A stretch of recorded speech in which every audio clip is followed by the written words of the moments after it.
FPL players are all making the same mistake ahead of game week 5. Today, I'm going to explain how to prevent this. Roll that intro.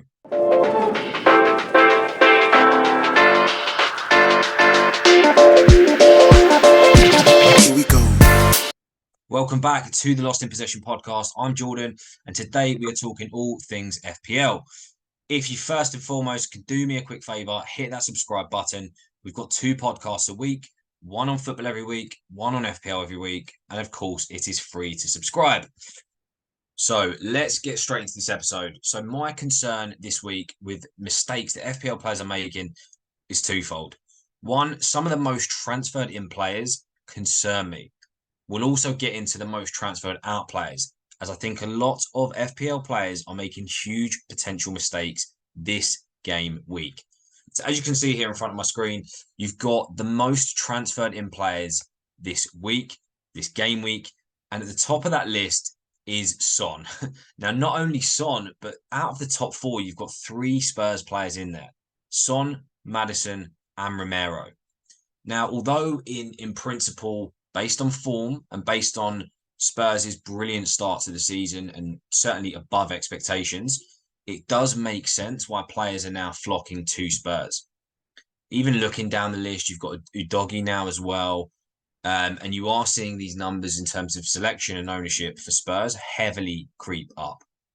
However, what I would say, and this is a key mistake I think players are making, are getting a little bit overexcited. Now, yes, don't get me wrong, Son scoring a hat-trick is absolutely phenomenal.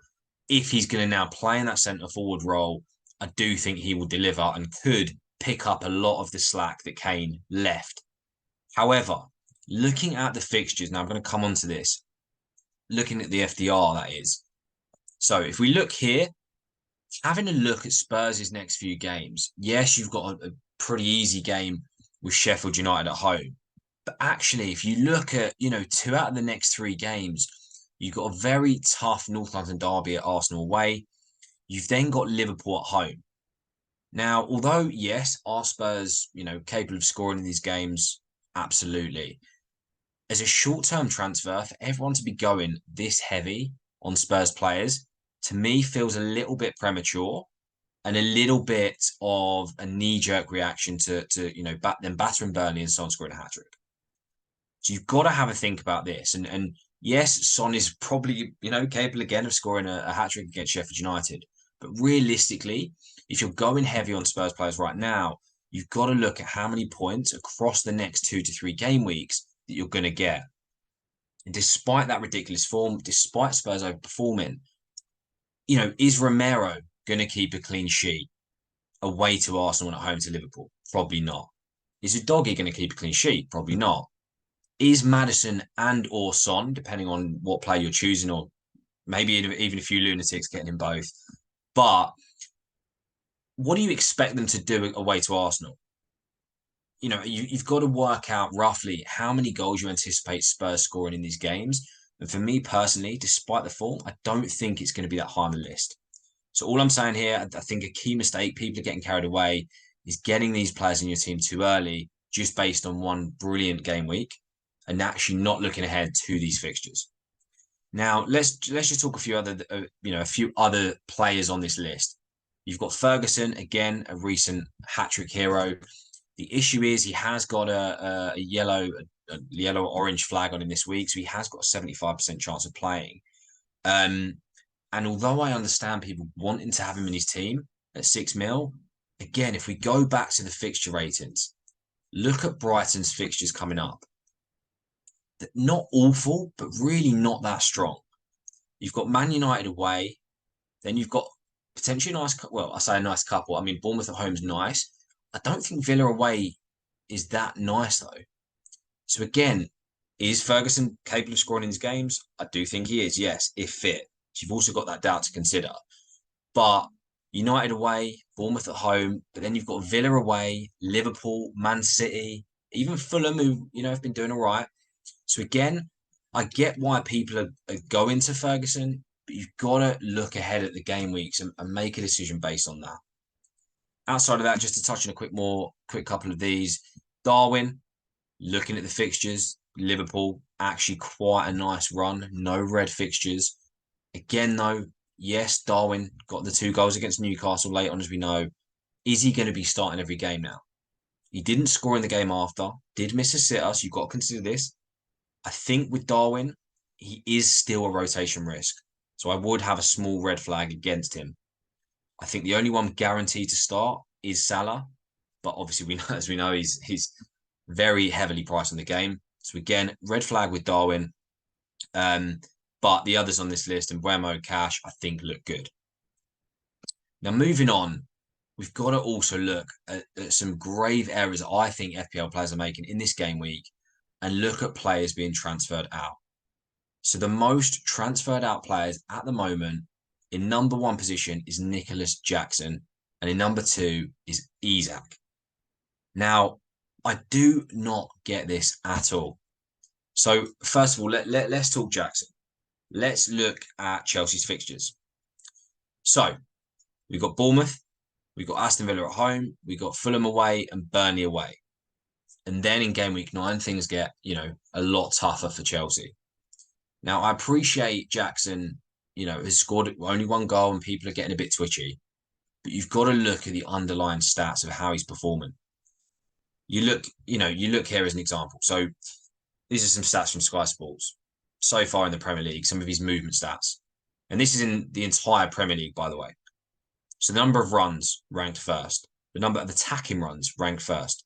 Runs challenging the back line ranked first. You see where I'm going with this, right? He's ranked first in all of these below categories. So have Chelsea been slightly underperforming? Absolutely. But you've got to look at some of these underlying stats. And to me, this tells me a picture of Nicholas Jackson being on the cusp. If Chelsea's fixture term was now, I probably would be looking at maybe getting him out of the team, people having frustrations and maybe losing patience.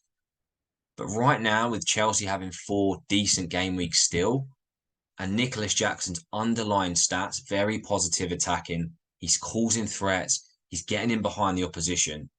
I think it is an absolute error for this many players to sell him already and basically just give up on him.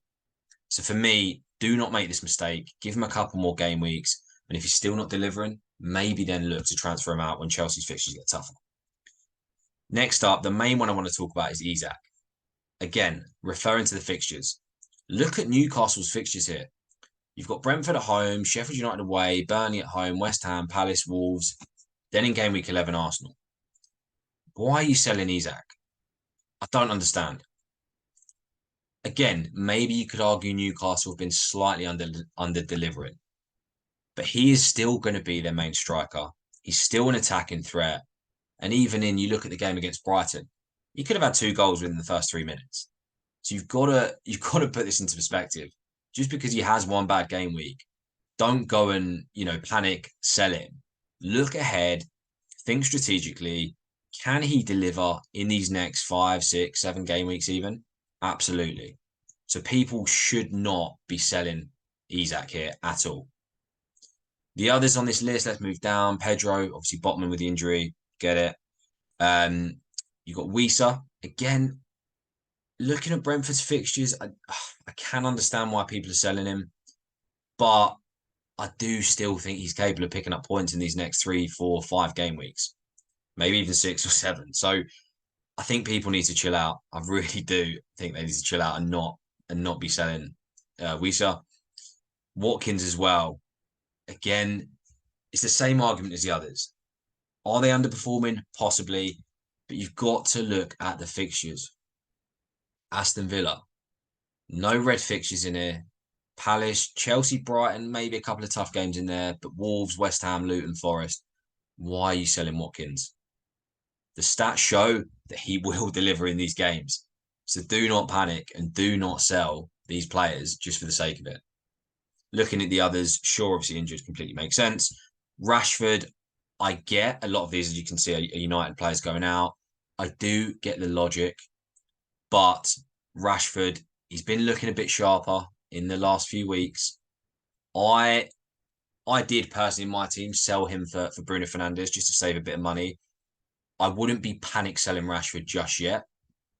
I guess the arguments there, Brighton.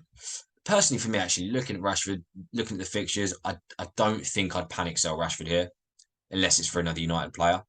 I get why people want him out of the team, but actually, looking at these next fixtures, Brighton, Burnley, Palace, Brentford, Sheffield United, I don't think you desperately need to be selling Rashford at this point. So there you have it. That is pretty much the list. We've gone through most transferred in. I wouldn't all be flocking Spurs for the next couple of game weeks. I'd be looking ahead, but don't go crazy on Spurs. And on the flip side, if you've got Jackson and Isak in your team, a lot of FPL players are making this mistake. Almost 500,000 players are making, in my opinion, a grave error. Don't panic sell these players. The stats and the games ahead justify keeping them in your team. And that is the same, in my opinion, with Wisa and Watkins as well. Do not make that mistake.